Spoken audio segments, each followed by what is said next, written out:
audio-visual presentation.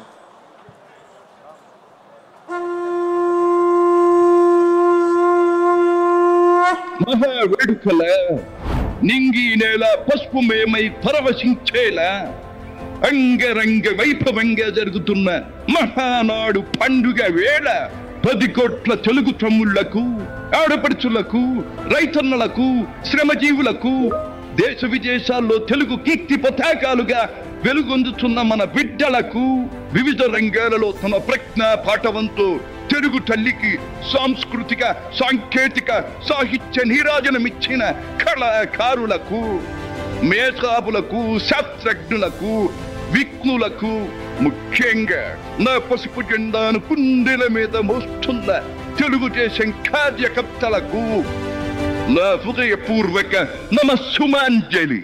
సరిగ్గా 43 ఏళ్లయింది నా తెలుగు వారి కోసం, నా తెలుగు జాతి ఆత్మ గౌరవం నిలపడం కోసం తెలుగుదేశం పార్టీ స్థాపించి.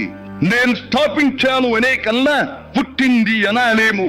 ఎందుకంటే ఆనాడు కార్మికుడి చెమట నుంచి, కర్షకుల రక్తం నుంచి, చాడిత పీడిత ప్రజల బాధ నుంచి పుట్టింది తెలుగుదేశం.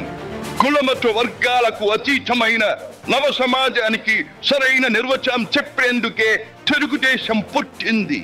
పేదకు కనీస అవసరాలైన పూటకు పక్కెడన్నము, తన దాచుకోవడానికి పక్కా ఇల్లు, గౌరవం నిలుపుకోవడానికి ఒంటి మీద వస్త్రం, వీటితో పాటు రైతన్నల సంక్షేమం, ఆడపడుచుల అభ్యుదయం, బలహీన వర్గాలకు పాలనాధికారం, వీటిని అందించడం కోసం మొదలైన తెలుగుదేశం ప్రస్థానం ఆ తరువాత ఎన్నో మలుపులు తిరిగింది. కొత్త జగతికి, అపూర్వ ప్రగతికి పాటను వేసింది.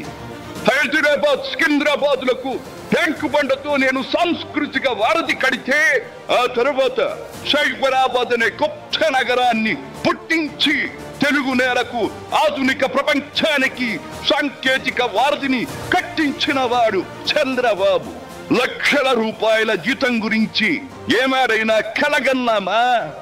దాన్ని సాధ్యం చేసింది నా తెలుగుదేశం ప్రభుత్వమే అని చెప్పడానికి నాకు గర్వకారణంగా ఉంది. డ్వాక్రా సంఘాలతో నా ఆడపడుచులు సాధించిన ఆర్థిక స్వాతంత్ర్యం చూసి నాకు సంతృప్తిగా ఉంది.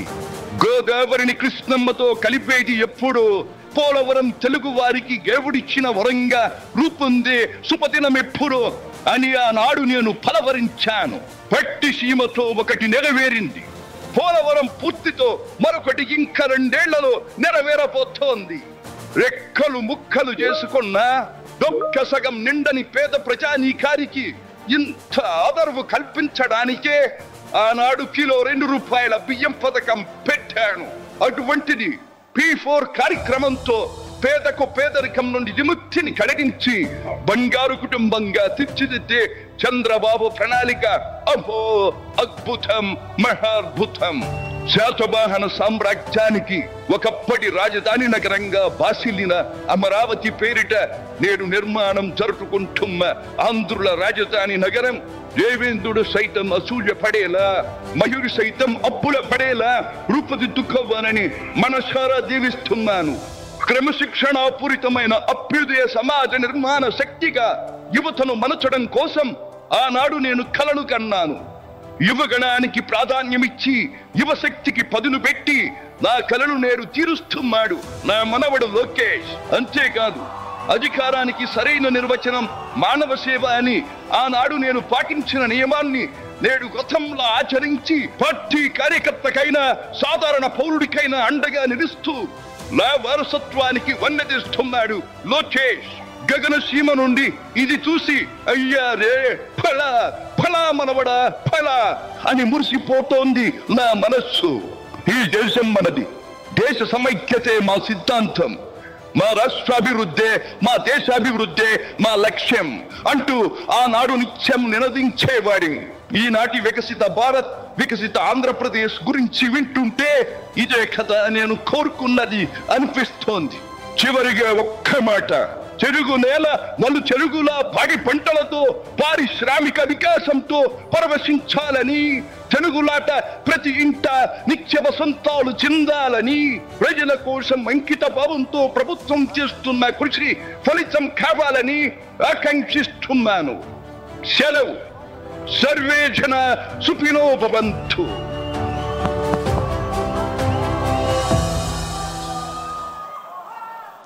చంద్రబాబు నాయుడు గారు ఇన్ఫర్మేషన్ టెక్నాలజీ అన్న రోజుల్లో అర్థం కాలేదు. ఇప్పుడు ఆర్టిఫిషియల్ ఇంటెలిజెన్స్, క్వాంటమ్ టెక్నాలజీ అంటుంటే ఇంకా ఆలోచిస్తూ ఉన్నాం. కళ్ళ ముందు కనపడినటువంటి ఆ రూపం కావచ్చు, గంభీరమైన ఆ స్వరం కావచ్చు, ఆయన చెప్పినటువంటి ఆర్టిఫిషియల్ ఇంటెలిజెన్స్ ద్వారా రూపొందించబడినటువంటివి మన ముందు నందమూరి తారక రామారావుని సాక్షాత్కరింపజేసినటువంటి ఆ ఆర్టిఫిషియల్ ఇంటెలిజెన్స్ టెక్నాలజిస్టులకు కూడా ఈ వేదిక ద్వారా ధన్యవాదాలు తెలియజేసుకుంటున్నాం. అధ్యక్షుల వారు